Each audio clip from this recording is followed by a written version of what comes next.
Hey everybody, it's me, Julie. Today is a very special episode of She Built That. It is really just a recording from the International Women's Day luncheon that the Professional Moms Community Network hosted on March 6th of this year, 2026. And I was honored to be the moderator of the panel, and the panel is consisting of all international women who immigrated to the United States and started their own businesses. It's a fantastic panel. I don't mean to pat myself on the back, but you guys, it was so good, and I really wanted to share it with you. So, with the permission from Professional Moms Community Network, here is the panel for you. My show is still on hiatus right now while I get my life together post-divorce. I will be coming back at some point, don't know when, but just want to let you know I haven't forgotten about all you. And thank you for listening, and thank you for sharing my show with other women who can benefit from it. And please continue to share it with them. Last year, I was in the throes of divorce with 2 children, and I somehow managed to pump out 18 episodes. And I am fried, man. I am so fried. But this podcast is not dead. It's just on hold for a little while until I'm in a space where I can really come back and bring even better content to all of you to help to inspire you to grow your businesses, to start new ones. And I promise I'll be back. So I hope in the meantime you can enjoy this and share it with someone special. That's it. All right, enjoy. I have the honor to introduce Julie Burt. If you don't know Julie, she is an incredible marketing consultant, a phenomenal at putting on events. She has a business, but she could do this for you. And she has a theater background. So she really loves having the microphone. She's a singer. Are you going to sing for us? Yes. We have happy hour. She's good at leading karaoke. Let's come on, get happy. Happy hour. See? So it was really natural for us to invite Julie to moderate this panel. And we're really excited to have her. She also has the She Built That podcast, which is all about interviewing women business leaders and how they grew their business, which I got to be the first one on the podcast. I'm going to turn the microphone over to Julie. I hope you enjoy the rest of our program. And when the panel is done, Kim and I will come up for some closing remarks before it's happy hour time.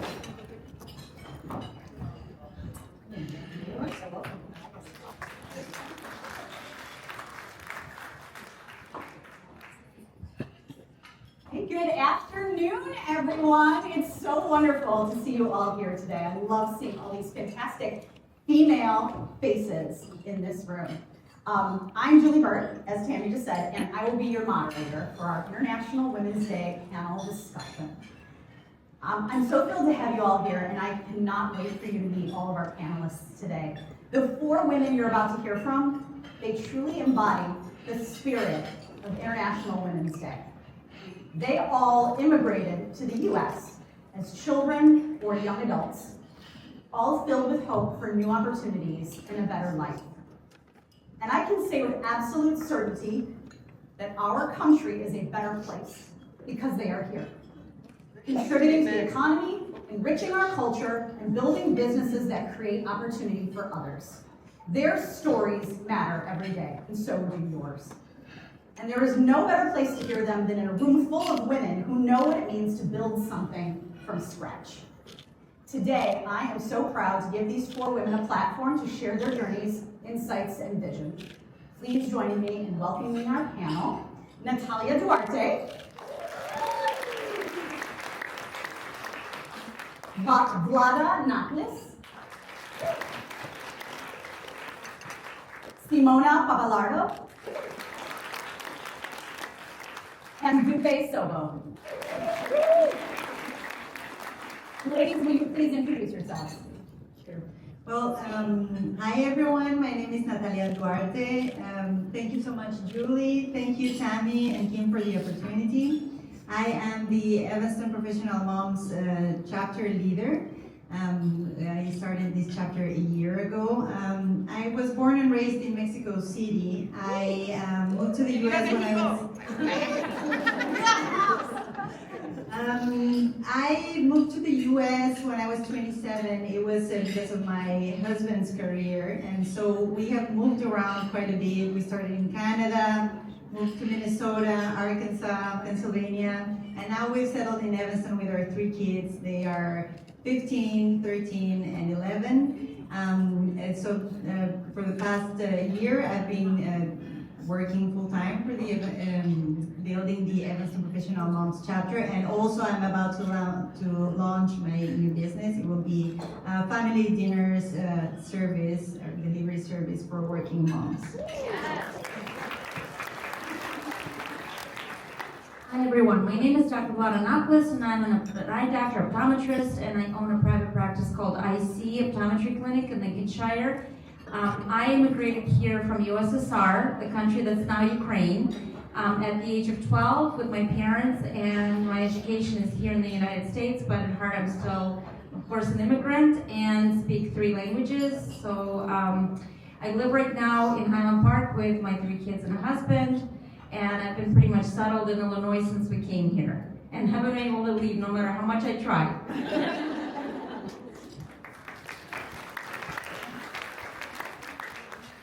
Hi everyone, it's such an honor to be here with all of you today. My name is Simona Papalardo, born and raised in Milan, Italy, and during the course of my corporate career, I had the opportunity to live as an expat in Malaysia first, and then 12 years ago, I moved here in the United States, the place that now I call home. What I do now is I'm a professional coach. So after 20 years in corporate, I have come to realize how for people reaching their full potential is not only a matter of skills or capabilities or ambitions, but it's so much more about identity and culture. Those hidden rules that we don't even know were given to us when we grew up about how we lead, succeed, and ultimately carry our life. So my experiences across the border have enabled me to help people, individuals, and teams really understand not only how to fit in, but also stand out while navigating the environments they are in.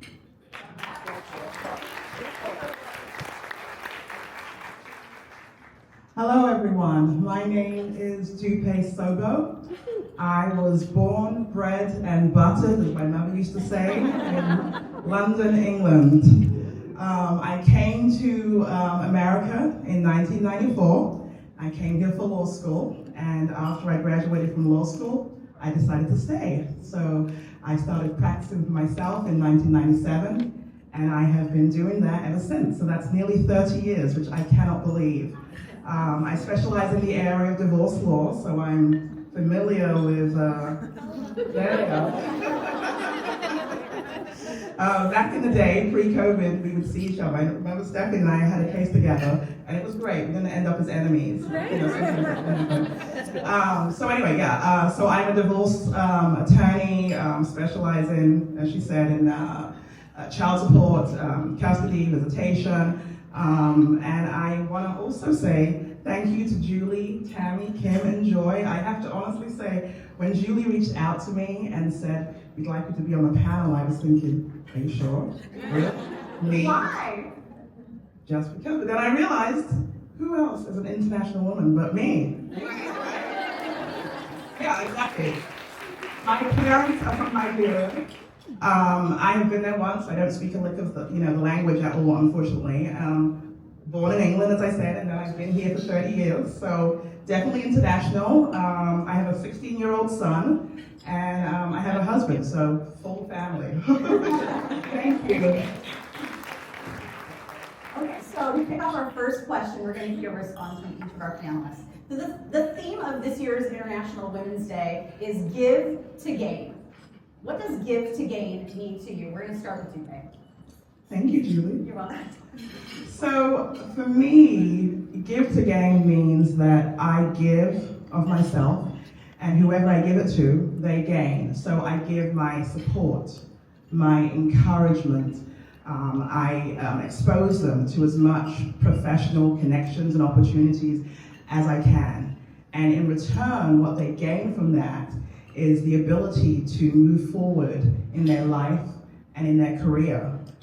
One recent example that I have is I had a young lady who had met me at a speaking event, kind of similar to this, and she was looking for a job. And she hadn't found one in a couple of years, so she ended up working for me briefly. And through her exposure with me, she was able to get her very first job as a lawyer. And then you fast forward, I don't know, a year or so, she emailed me and said she wanted to thank me for the opportunities I gave her, which is great, right? She's gained from that. But what's even more, I think, rewarding is that on top of that, she said as a result of that experience, she went on to mentor other young ladies. And I think that's the definition. You don't just give to that individual, you hope that they then pay it forward. And other women, in turn, will gain from that. That's how I see it. Thank you. That's really a beautiful story. I love it. For me, give to gain means embracing an abundance mindset. We all have grown up with maybe some ideas of scarcity, like there is not enough, right? The reality is that there is plenty. There is plenty for everyone. And if you have a scarcity mindset, what you tend naturally to do is protect, compete, right? Instead, if you really believe that there is abundance out there, now you come to realize that the sum of the parts gets bigger. I like to say 1 + 1 = 3. Not because I don't know how to do math, okay? But it's because it's true. When we grow, each and everyone grow and connect and give to each other, the whole becomes bigger. And so that's what give to gain means to me. This is really hard to follow. That's super inspirational and spiritual, which I wish I was. But I'm going to be a little more practical about this. So just as a professional, since I'm in medicine, I mean, it's automatically what I do every day. We have to give. We have to give ourselves. We have to give our expertise, our time, our time away from the families, and of course knowledge, and we have to give so that we can gain respect, so we can gain professional satisfaction, so we can gain some financial satisfaction in the practice, like I own a private practice. So giving is definitely what I have to do every day, no matter what, and I enjoy it because I do get a lot back.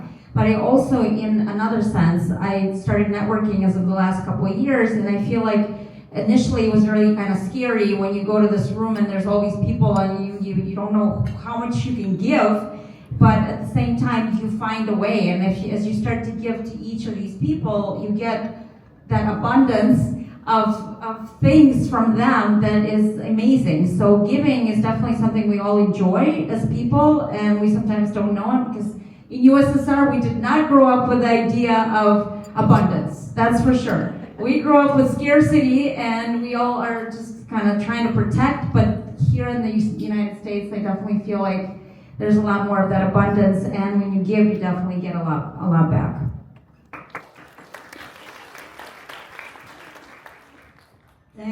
I will take it or talk about it through the lens of a community builder.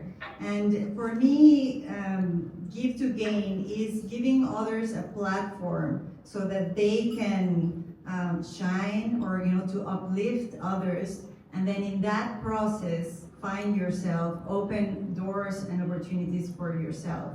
And I have a short anecdote. When I was in my 20s, I was in Mexico City. I attended Women Leadership Summit, and I remember meeting the then director of MasterCard for all Latin America. And I remember going up to her and asking her, what is it that you have that other leaders don't, that put you in that role? And she told me, I'm not the most visionary leader or anything or practical, but what I do have is that I give, or I create the environment so that my team has everything they need to do the best work that they can. And so she would put that herself as a platform for others, and that's what got her that role. And that has stayed with me, it has shaped the way that I think about leadership, and that is give to gain, is uplifting others, but then in the process finding opportunities for yourself. Yeah. I feel like it's very interesting, the topic of give to gain, especially in a room full of women. I feel like probably the vast majority of us in here give too much. You know, it's like, we have to give more? Like, I have no more left to give. So I think that like all of your answers were so each distinct and different and individual, and at the same time, I want to add my little 2 cents of don't forget to give to yourself. Yeah. Okay, can we pass the mic down to Dupe? Dupe, I would like to ask you, what was the moment where you knew you were ready to bet on yourself and start or lead your own business? And what did that leap actually look like in practice? Okay, so in 1997, I graduated from law school, took the bar, and thankfully passed it the first time. And shortly after that, I got my very first job as a lawyer. I was working for a personal injury firm. Did not like it. It was a toxic environment for sure. My boss was a screamer, he would yell at everyone, so I knew pretty quickly this was not going to work out for me. So for the first time ever in my life, I quit that job and did not have another job to go to, which is kind of a problem, but that's how bad it was. So after that, I started meeting with alumni from my law school. And by the way, I went to Chicago Ken, I guess I'll just put it out there. And they connected me with 2 lawyers who had their own firm, and they encouraged me to go out on my own. Now, my intent at that time was to find a job that would treat me better than my other job. So I never intended to work for myself. But what I realized as I was looking for jobs is that no one can really pay me what I deserve to be paid, and also give me, the work-life balance that I wanted. And the irony was, at my first job, one of the things my boss said to me was, "You're going to need to get a car," and yet he wasn't paying me enough. I was overworked and underpaid. And so what I decided over time, when I realized it just wasn't a job that was the right fit for me, was I was going to start out on my own. So again, this is like a few months after graduating from law school.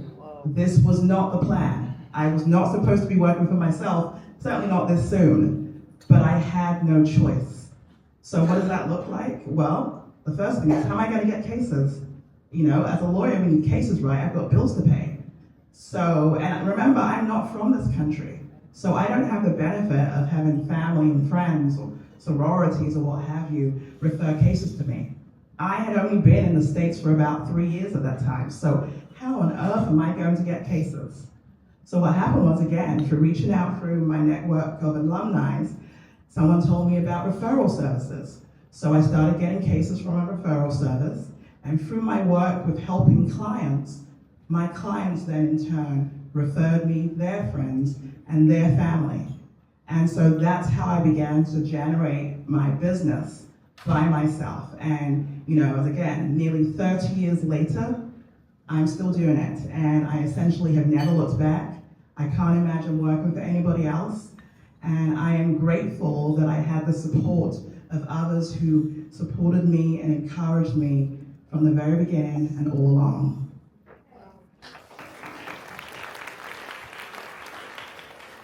Our next question goes to Natalia.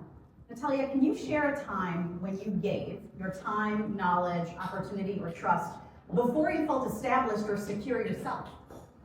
Yes.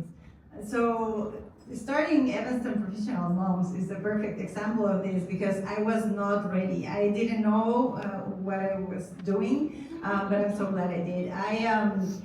So I have a business background. I studied an MBA and worked for a while as a talent developer and instructional designer.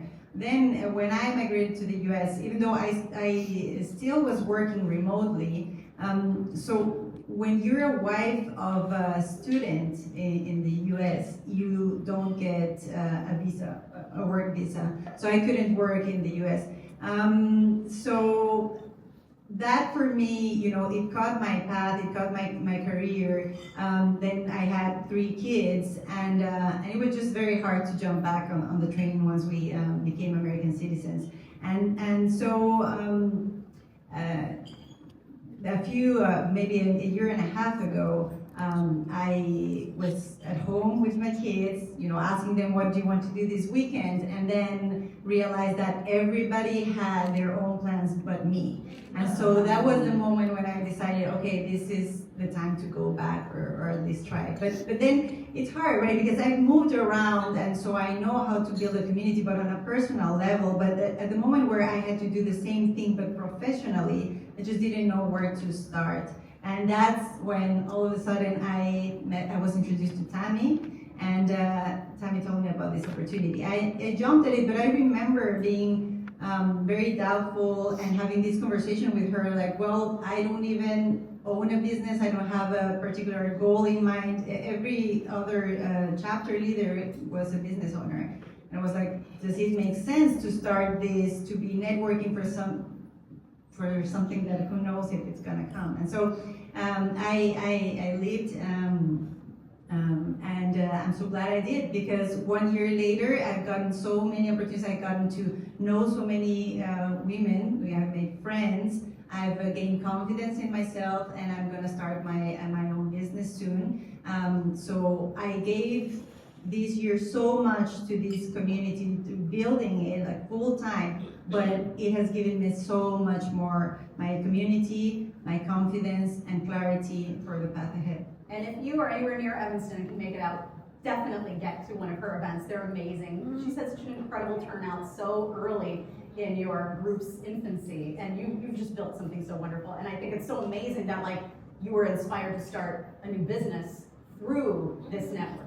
I mean, how you went backwards, but you're still getting there. I love it. Your journey is incredible. Through all of these conversations, women kept saying, like, well, the one thing that I would just pay someone to do is cooking. And I was like, okay. Right here. All right, our next question is for Simona. Simona, you have built your career across countries and cultures.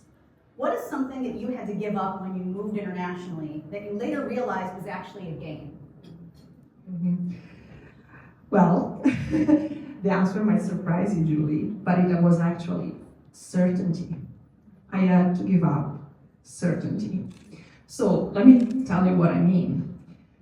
Italy is a beautiful, beautiful, rich, deep, millennia-long culture, right?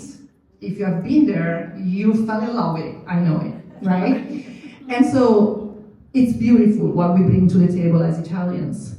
But it's also true that it's fairly monolithical, right? People come all from the same heritage and traditions and experiences. So it's very easy to fall into the trap of believing that there is only one way to do things, right? And now, here I am in true melting pots.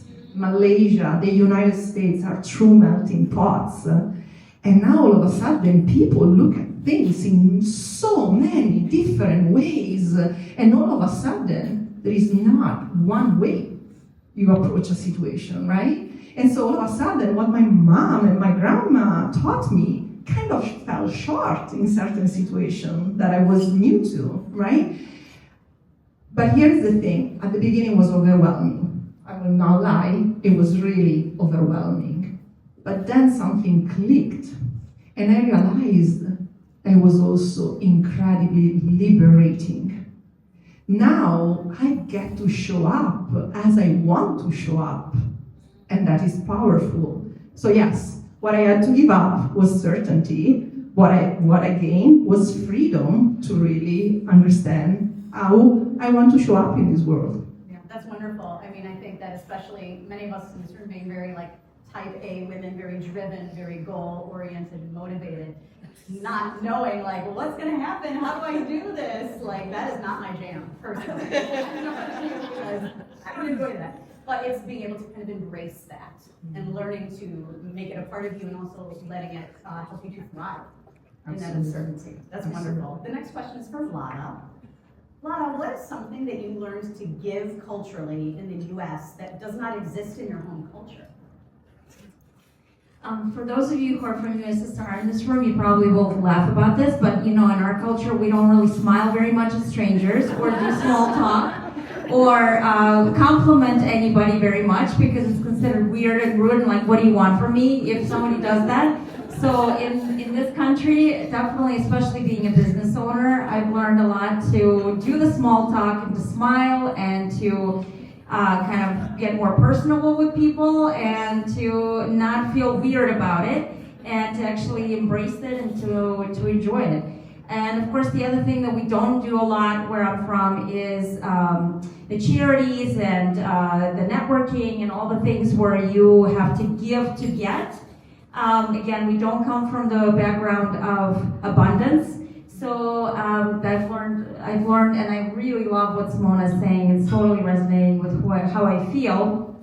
Is to again network, go out there and give to people to learn about things that you love and charities that you actually appreciate, and in that you can receive a lot yourself. Yeah, I think it's just so interesting how living in the United States as we are right now, and our country is definitely going through a very difficult time right now. I think it's kind of very easy to forget just what we are able to do here. We are still able to have these gatherings. We still are able to move our businesses forward, and I definitely take that for granted sometimes. And that's a really wonderful reminder. So thank you. The next question is for Natalia again. Please share one everyday word from your mother tongue that has no perfect English equivalent and tell us what it captures. Yes, the word that I want to share with you all today is apapacho. Right, apapacho. And so that word, it doesn't have an exact translation, but it comes from Nahuatl, which is the language of the indigenous people in the area of Mexico City. And it would mean something like pampering or taking care of someone. But if you see its literal meaning is to hug with the soul. Right? So when you're apapachando someone, you're just hugging with your soul, right? And I wanted to share.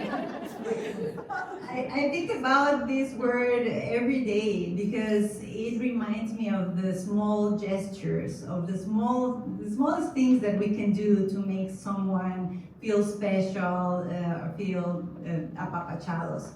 And so, I remember being in this baby shower, and so this friend, the organizer, brought out the dessert, and the dessert was just ice cream with toppings, but she served it in a way like these bowls, and it was just beautiful, and we all felt special.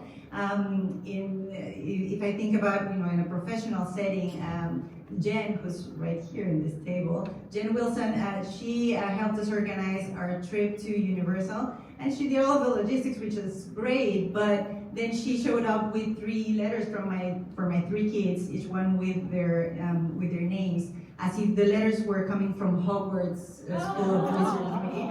And so that blew our minds, and we felt so taken care of and apapachados.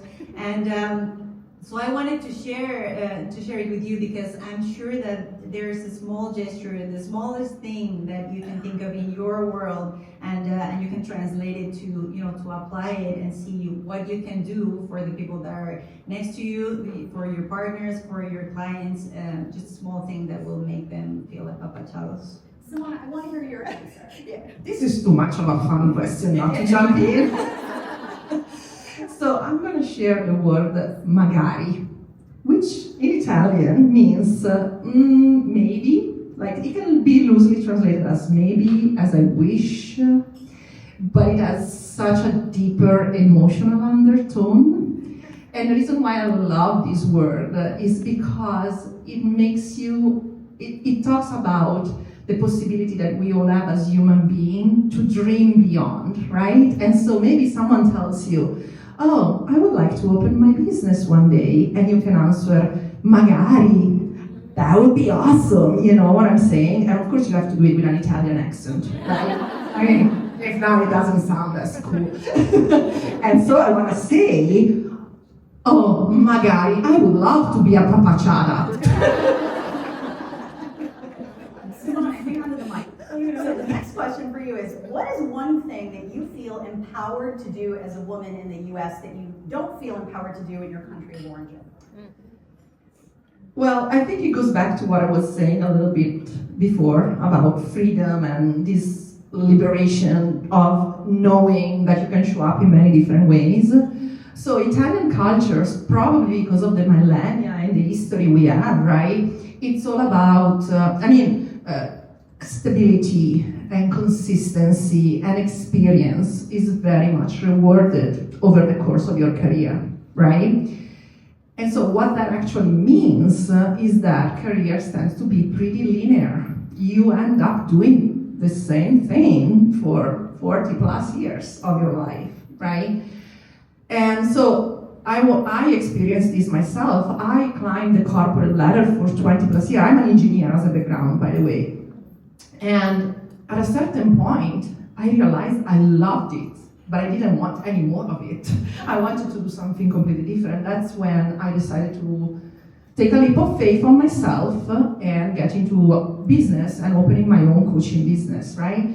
And here in the US is all about the support. Like people tell you, oh, what a great pivot. Oh, you get to redefine yourself. And again, that's so liberating. This ability to decide that you can still become at whatever age you have. And optimism. Yes, I love that. So yes, that's definitely something I would say. Dupe, our next question is for you. Women often carry an enormous mental load, both at work and at home. What boundaries or systems have you put in place that you wished you had established sooner? Okay, so I said I was Give us some tips. very British. So I said I'm a divorce attorney, right? And as Michelle said earlier, going through a divorce can often be one of the most difficult things that anyone can go through. And obviously it goes without saying, it's very emotional. So what I found early on in my career was I took on people's emotional stress. What people were going through, I brought it home with me. And so what that looked like is I would have a hard time sleeping at night. I would wake up and I'd be thinking about what people's problems were and how I could help them through it in my representation of them. And so I remember a case I had several years ago where I was representing a client who had been accused of molesting his daughter. Now, everything pointed to him not doing it, and it was very clear the mother was trying to prevent him from having a relationship with his daughter. And so I was at trial in closing arguments, and as I'm giving my closing arguments, suddenly my voice breaks and I'm tearing up. And the judge who had been taking notes looked up at me, and that made me realize, oh my goodness, I'm really taking this personally. But what I also realized over the years is that that's what makes me me. That's why people come to me. That's why people refer me cases, because I empathize with people. I understand and I try to be their advocate, knowing that they're in a difficult position. But I also know, as I became older, that I still need to have a boundary in place, because it's like the airplane rule, right? You can't help other people until you help yourself first. And so what that meant was I don't generally take phone calls in the evenings or on the weekends, except of course if it's Julie Burt. I try really hard not to. Yeah, I know. She's great. But generally, I don't do that because there has to be a separation between my work life and my personal life. And that's what helps me to maintain balance in my life. In regard to my home life, as I said, I have my son and I have my husband. And maybe it's something about them both being males, but they can be really demanding. And they want so much from me. And you know, after a day of work, it's like, I have nothing left to give. So whether it's the physical boundary of I'm in my room or I'm in my basement and you guys can't come to me. You've got to give me this time by myself. Or it's making them aware that I am a whole person. I'm not just a mom and a wife. I have my own interests, my own life. And so that means that I have a social life. I'm going to go out with my friends. I'm going to play tennis. I love tennis. Anyone a tennis fan? Okay, over there. Very nice. Okay. So doing those activities, again, creates a boundary, which, by the way, is a relatively new word for me that I learned in therapy. It's so important that you have that boundary, that no one, not even your son or your wonderful husband, can cross at times because you need to keep yourself healthy. So when I'm at these events or when I'm scheduling them, that means, guess what? You're on your own. You're going to have to make your own dinner. You're going to have to figure out that you need to take everything you need to get to school, and don't call me and say, Mom, can you bring it for me? No, you're 16 now. So yeah, those are the kind of systems in place where I create boundaries both at work and at home so that I can, again, as the airplane rule says, take care of myself first before I take care of everybody else. Yeah, I think that is, boundaries are definitely something I'm just at the beginning of starting to learn how to do, everybody. Especially when you have young children, it's especially difficult to set that time for yourself. As if you have little ones in the room, please raise your hand. Yeah. So, and then I have twins, so they're always the same age, the two of them. at once with everything. But now that they're 13, I've noticed a definite change in okay, I can now set these boundaries because they are capable of following them and doing these things and helping out with chores and doing things like that. But I remember the days when they were little and I was like, how am I ever going to find time for myself? So I just want to give you out there who have young children hope that it's coming. Hang on there. Okay, our next question is for Vlada. Let's talk about money. What do you think? Pricing, raising your rates, asking for what you're worth. Where did you struggle in these areas, and how did you make positive change for yourself? In medicine, I think the biggest struggle is that you're trying to create a balance between your worth and what people perceive you as. So it's a little bit of a kind of a dichotomy here. So you want to be a healer, you want to be someone that takes care of people, so it's very hard to charge somebody, and especially because if people feel like you are taking care of them, you kind of owe it to them. But at the same time, and I've made a lot of mistakes like this, I kept charging less and less and less and spending more and more and more time with patients and compromising my business in the process. And I've also realized that just because you charge less doesn't make you more popular. In fact, sometimes it undermines the value of what you're providing because people don't always see cheap as good, and they shouldn't. And I think in business, you have to realize that people sometimes gravitate towards more expensive because they think it's more valuable. And you have to really see yourself as valuable. You have to put yourself in the shoes of the consumer and say, would I spend this money on this service? And do you believe in the service that you provide? And I mean, what it takes for me is I've educated myself to the utmost level, and I make sure that what I provide, I'm 100% sure of. And this gives me more freedom to increase my fees as necessary so my business thrives. And so I end up seeing more patients and helping more people. And it's still a work in progress. Because in medicine, it's a really tough balance. I feel like also as women, there's definitely a mystique of we shouldn't talk about money. Money is not a topic of discussion. And I would urge all of you in this room to talk about it more with each other, especially with people in the same field as you. So what do you charge for this? What are you charging for that? It's only through having these discussions that we're going to really learn what the value is that we might be missing out on. And we can all grow our wealth together. How about that? And let's hire each other too, everybody. Yeah. All right, we're on to our final question, and everyone is going to be answering this one at a time. So why don't we start over here with Natalia? When you think about the next generation of women in business, what's the one thing you want them to know that nobody told you? Build community. It's I think it's the most important thing. And start early, find your tribe, because nothing will go as planned. And so you need adaptability, but you need a strong community and people that will be there for you, because you will be as successful as the environment that you are at. So find women or men, you know, just a community who supports you, who uplifts you, and you'll be fine.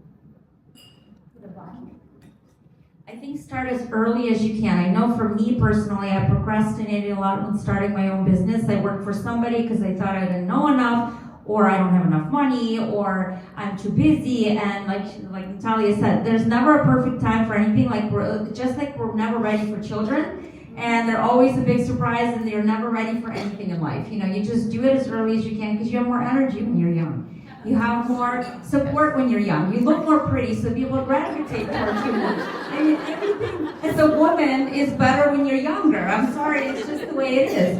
And so don't wait. If you have a dream, do it now, and don't let anything stop you. And yes, look for experts, and don't be shy to go and ask people for help, because I know, like for example, 20-year-olds come to me and I'm happy to give advice because I feel like an influencer when I do that. So go to people that know what they're doing and have done what you want to do and ask for help, because I think people definitely want to give. It feels good to give, like we've talked about a lot today, and I think that start as young as you can and ask for help. Well, for me, what I really wish that the younger generation of women hear loud and clear is that it's your God-given right to live life in a way that is meaningful for you. We all get one life, only one. And yes, there is going to be societal pressure and family pressure and cultural pressure about what success looks like, but the reality is there is no one size that fits all of us. And so don't be afraid of deciding who you are becoming.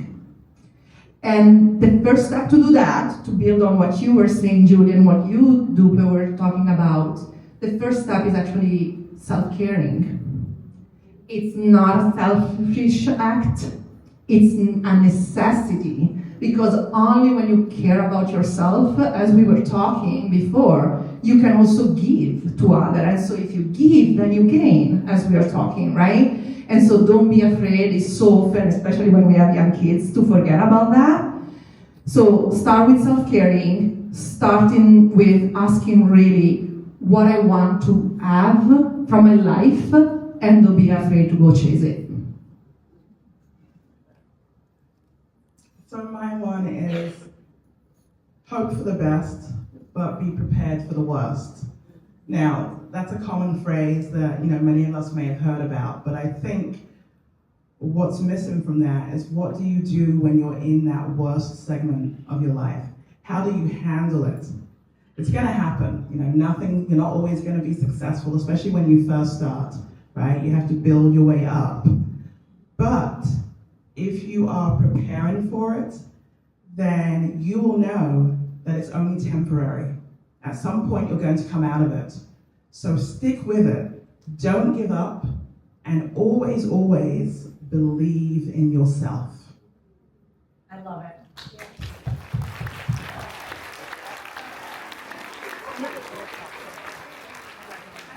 I could not think of a better statement than believe in yourself to end our panel today. Everyone, please give a round of applause for us.